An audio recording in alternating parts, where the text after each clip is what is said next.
Hello, everyone. This is my PROCJAM 2018 talk. It's the sort of lightning postmortem for Voyager, my 2017 game. Let's get right to it. So, I'm Bruno Dias. I'm a game developer based out of Sao Paulo. I've been working in games roughly since 2015. I've done a lot of interactive fiction. I've done writing for larger games. I've done a narrative design work. And of course, I've worked on some self directed projects, the largest one of which has been Voyager. Uh, Voyager is a difficult game to explain and define, and that was kind of a problem throughout the life of the project. I never had a good blurb for it, I never had a good elevator pitch for it. But Voyager is interactive fiction, it's a text driven space exploration game. It's a characteristic driven narrative, which is to say that all of the stories in it are sort of free floating and refer back to the game's state instead of being driven by a linear progression of one story beat to the next, like you would think in a traditional choose your own adventure book, for example. Um, and Voyager is a space trading, space exploration game where you can only move forwards. You're always leaving places behind and going to the next place without knowing what's ahead of you and knowing that you're never going to be able to return to wherever you came from. Um, I was the primary developer on it and pretty much the sole person on the project for most of its lifetime. Priscilla Snow, whom you can find on SoundCloud at gonoise.soundcloud.com, did the audio design for the game and also a really good original score that you should listen to and probably buy. And Fail Better Games provided me with funding through their Fund Better initiative, which was their way of sort of giving back and promoting a few kind of experimental, kind of like fringe commercial narrative games. Voyager was, I think, the first Fund Better game to ship. Originally in 2017 on iOS and Android. This year, I shipped a improved and updated PC version, which you can get on itch.io. It runs on Linux, Mac, and Windows PCs. And to clarify what Voyager is at its core, it's a characteristic driven narrative, right? That is a way of telling stories in a game, a way of constructing interactive fiction that originates with games like Fallen London, but also has kind of a relationship to things like King of Dragon Pass.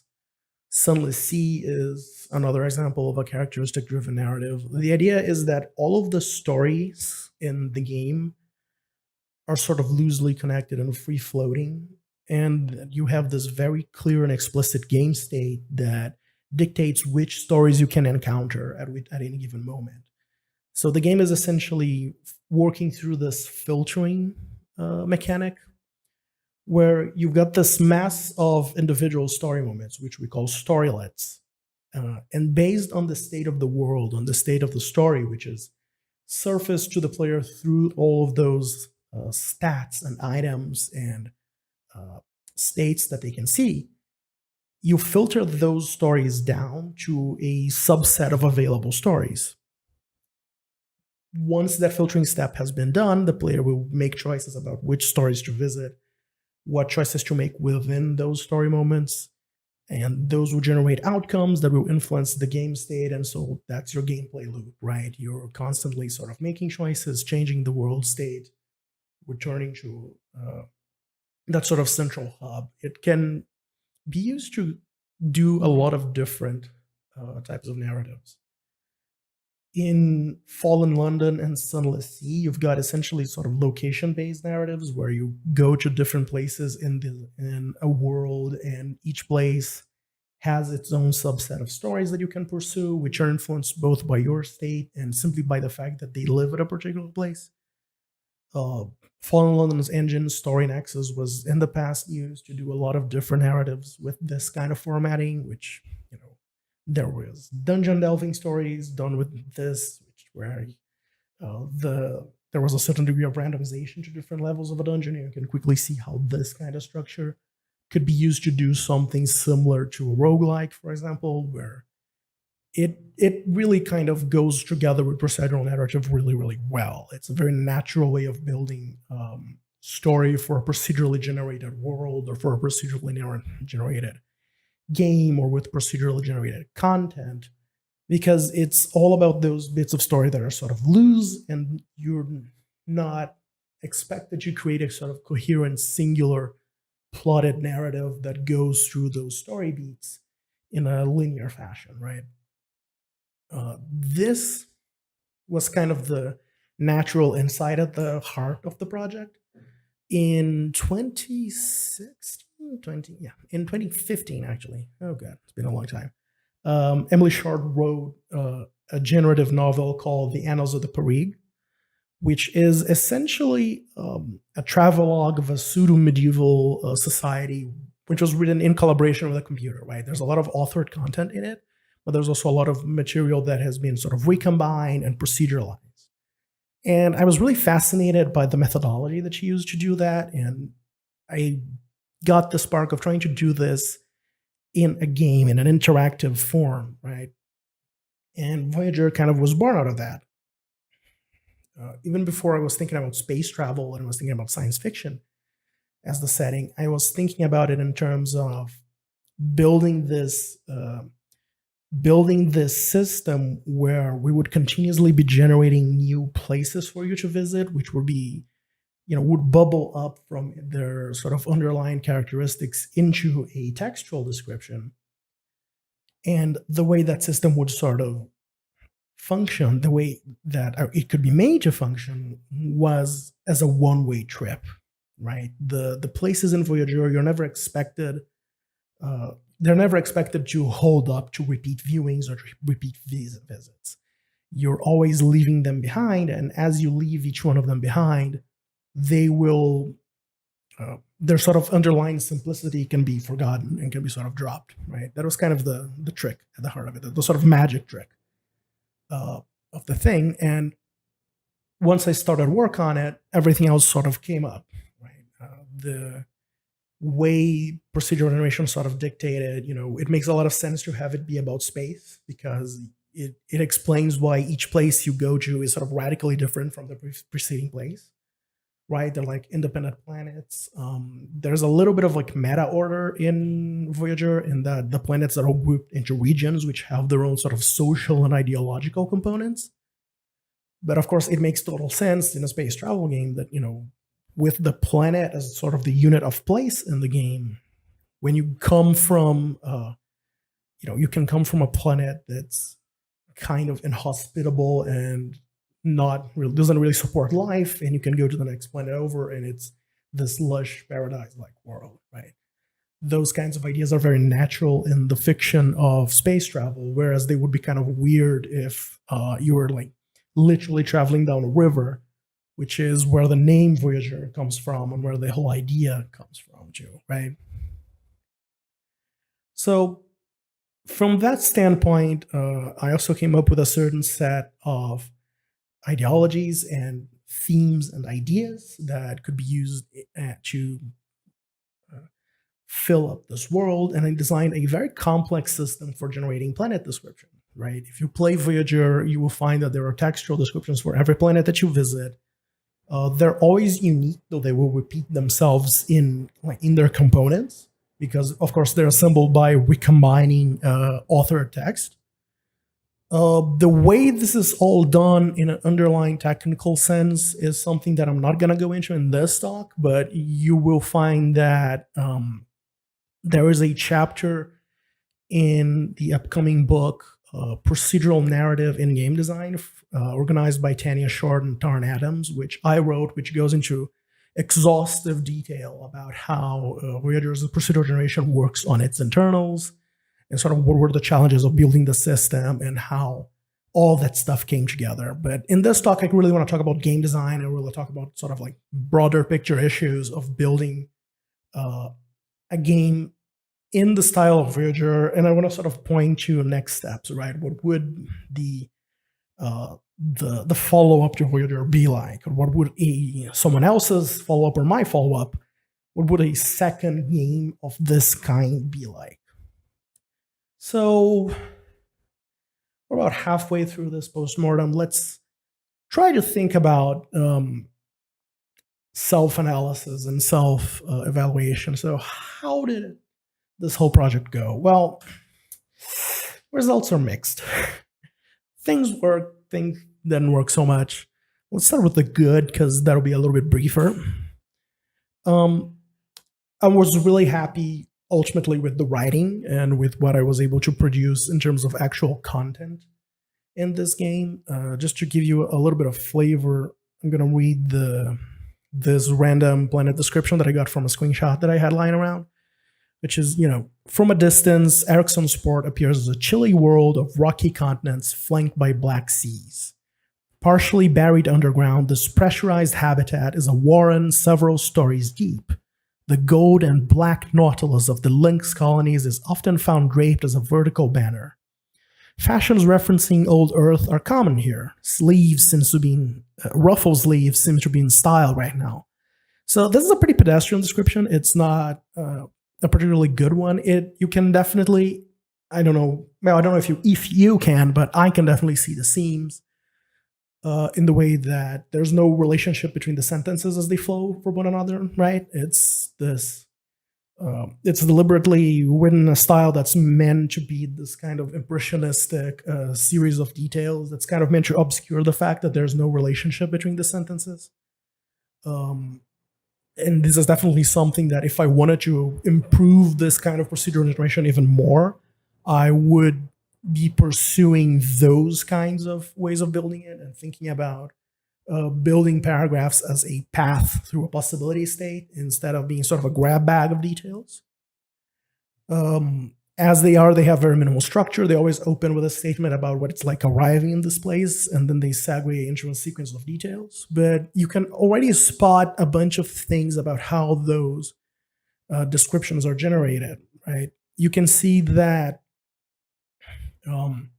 there's an effort to try to reveal different aspects of the thing being described. It goes over, culture and terrain and the size of the scale of the settlement and all that stuff. That's a feature. That's something that was coded into the system. You can definitely see that there's a very the atmosphere here intentionally is meant to be of sort of a harder type of science fiction, or sort of a different type of science fiction than you find in video games normally. It's something that's much more literary and much more inspired by science fiction authors like Ian M. Banks and Ursula Le Guin. That was kind of like something that I ended up being pretty happy with, which was that I managed to bring that kind of idea, those kinds of ideas, and that kind of atmosphere into a video game in a reasonable way, right? In a way that made sense. The one-way trip conceit, which I thought could have been read as forced or kind of contrived, actually really worked. I was really satisfied with how people reacted to it. And it ended up becoming this sort of the emotional core of the game, that this melancholy of like constantly abandoning places that you went to, right? That really pleased me. I think that one of the things that could have easily been a major weakness of this project is the lack of an emotional core or through line to it. And so sort of serendipitously finding one in this technical limitation that I was sort of building around was really, really pleasing to me. And it's a really good thing. I'm not sure how you reproduce that in your own projects. I don't know how you arrive at something like that. Maybe I just got lucky with it, but it's definitely one of the things that made me feel pretty good about the project. But, enough of the good. Let's talk about the bad. And here's sort of the core problem with Voyager as it ended up. I needed way more content than I thought. And even as the game shipped, I really needed more content than I even managed to produce. Characteristic-based narratives and procedurally generated, like recombinant stories in the way that Voyager is. It's procedurally generated by joining together and remixing authored chunks of content. Those kinds of games are content monsters. They'll just take however much content you throw at them, right? You will never really be able to produce enough. And so there's a couple of different sides to this problem. There's this issue of signposting of like players feeling like they got a complete experience at some point and having an arc to their experience that suggests, okay, I've seen enough, right? Because the experience is so sort of open-ended and endless, you will eventually start seeing repetition in a very organic way. And so there's never like the satisfying conclusion of, okay, I've seen it all. I'm done with this. The repetition just starts to grate and become this thing that kind of colors our impression of the game in a very negative way. If I've done this over, I would probably have found a way of sort of giving the game more of an arc and limiting people's time with it more, having like a defined beginning, middle, and end game, such that the amount of content that was there would have been enough to produce that singular experience, rather than trying to build something that was sort of endless and an open-ended and never finishes, right? Other things that I might have done, I might have like limited the amount of different categories of planets and systems that I was building on and tried to give more depth to a smaller number of categories. I think that I probably made the spread of possibilities too wide, and none of those possibilities had enough detail and individuality to different iterations of it, which made planets that are similar in their underlying characteristic feel too similar, too samey. Right? Once you've seen one, desert world run by techno-anarchists, you kind of seen them all. And that was probably not really quite there in terms of narrative. But yeah, I think that content requirements are a really, really difficult thing to grasp with this type of narrative. And obviously, this was my first time doing something at this scale, so I can't beat myself up too much over not figuring out how much of it I was going to need, but I definitely needed more than I had. The second major problem for me was the fact that the different chunks of like mechanics and systems in the game, like deciding where to go, what to do there, managing your crew, which you can accrue over the game, managing your stats, they never really find a center. Those different systems kind of interact with each other, but they never get together around sort of a central mechanic, right? If I was doing this over, I would probably think, okay, what's my central mechanic? What's the major initiating thing that I'm going to work on as the core of this game? Is it going to be combat? Is it going to be negotiation? Is it going to be commerce? And how do I make that one mechanic interesting and kind of complete in itself and build everything else to sort of revolve around it? As the game kind of ended up being, it didn't really have a center. It had story decisions as sort of a central mode of interacting with the world, but I think that those kind of like choose your path story moments, they're not defined enough. I think that you need something that's a little bit more grippier and more inviting of player creativity and experimentation, right? I think that King of Dragon Pass and its recent spiritual successor, Sixth Age, kind of get lost in the minutia of being too much of a spreadsheet. But ideas like, allocating your magic for the year, choosing the members of your council, those kinds of things are mechanics that would have worked really well to give a little bit of center and direction and intentionality to a game like Voyager. And ultimately, the way I see what I wasn't quite able to accomplish, but which someone maybe could, and maybe in the future with more development of this kind of construction, we could think of doing, is Spelunky, but for text, right? And what I mean by this is not text as in writing necessarily, but text as in a conveyor of meaning. In a Spelunky level, doesn't mean anything, right? It doesn't convey an idea, but it conveys gameplay. It conveys an interaction, right? You can grasp a Spelunky level in a way that you can't necessarily grasp a chunk of of textual description in Voyager, even though Voyager descriptions, they have meaning, they have underlying ideas, they have sense in a way that a Spelunky level just doesn't have.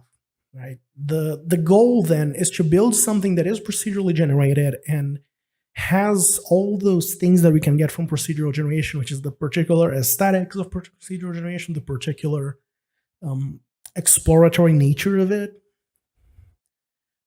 and which can both convey meaning and be grasped, be something that the player can interact with and touch. In a lot of ways, the descriptions in Voyager, they describe elements of the planet that you're on in ways that impact your gameplay in some sense, but you're not really using that information to sort of surveil your situation and play along with it and make decisions in the same way that you're sort of surveilling a Spelunky level and making your decisions based on what you can see and what you can interact with. That, to me, is the big sort of challenging next step to doing something like Voyager, but better. So, what have we learned? Well, you need more content than you think. Like, that's just the nature of the beast. You need more content than you think. It's really, really difficult to estimate the volume of content that you need for something. And even if you can estimate it, it's really, really difficult to, well, yeah, it's difficult to estimate it. It's difficult to produce the content once you actually have an estimate. So but at the same time, I don't want to think about scoping projects or planning them in terms of content volume. I want to think about core interactions and player intentionality and player agency and put that at the center, right? Instead of putting a mode of generating content. The thing about Voyager is that it is built around a very clever way of generating text, but it really needed to find sort of a mechanical core to add to that. And that was kind of the difficulty for me. It is true, though, that last lesson, build around your limitations, I think I achieved that much in a sense. I think that looking to the technical edges of what you're doing and with procedural generation and trying to find, what is the world, what is the fiction that fits this, that is something that worked really well in Voyager, and I think that it could work really well for a lot of projects. I think that more procedurally generated games should think about what procedural generation means in relation to their fiction and in relation to their construction. Right? When I play something like Dead Cells, there's no real sense or meaning to the way that the level is constantly rearranging itself and to the way it's organized, which I think is kind of a miss. It could have been the fiction of it could have been enhanced by acknowledging those elements and using them to build around in terms of those ideas, whereas it's just not.